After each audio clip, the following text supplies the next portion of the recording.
15 MD from 6 countries reveal the truth about sun exposure in a sensational report.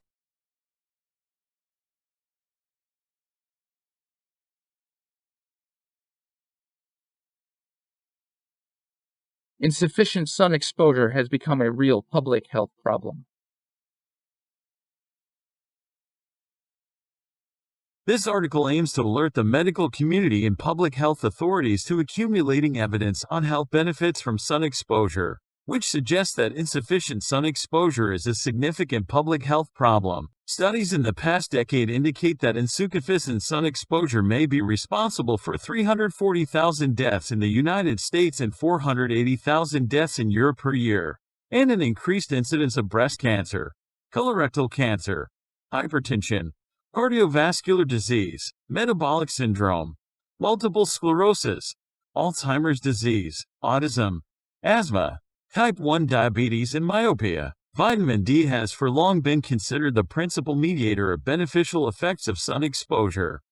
However, oral vitamin D supplementation has not been convincingly shown to prevent the above conditions. Thus, serum 25-OHD as an indicator of vitamin D status may be a proxy for, and not a mediator of, the beneficial effects of sun exposure.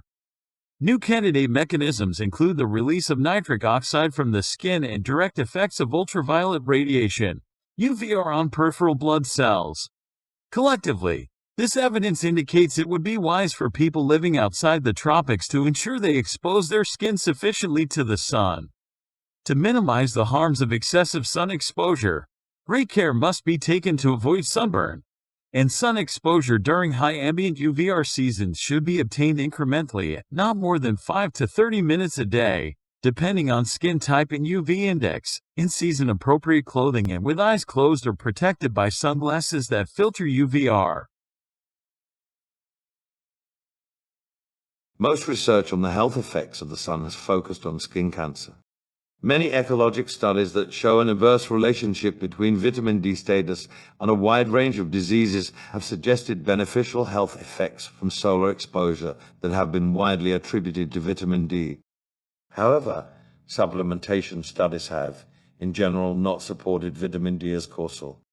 This raises the possibility that poor vitamin D status is a proxy for insufficient sun exposure that impacts health and is therefore a biomarker of other mediators. These are not established, but nitric oxide release from the skin is a strong candidate that merits further research. It is also possible that sunlight may have direct systemic effects via blood-borne cells. The studies discussed in this paper suggest that it would be wise for public health bodies to have a better understanding of the risks and benefits of solar exposure, which will depend on Fitzpatrick skin type and local UVR conditions.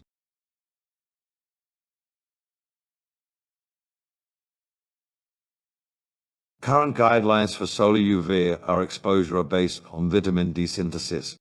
For example, Polish authorities suggest at least 15 minutes per day between 10 o'clock a.m. and 3 o'clock p.m. for adolescents and adults between May and September.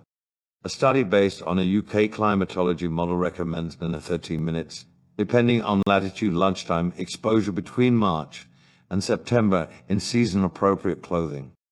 Exposure time should be increased with darker FST, but recent studies suggest that the inhibitory effect of melanin on vitamin D synthesis is relatively small compared with erythema. A maximum of 30 minutes unprotected exposure is advised. For vitamin D at least, the UVR doses necessary for its synthesis are much lower than for sunburn, and exposure time should be guided by the local UVR that is readily available online.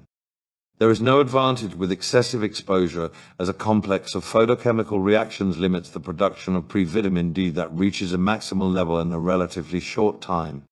It is important that eyes are protected while sunbathing by keeping them closed or wearing sunglasses and/or contact lenses that filter UVR.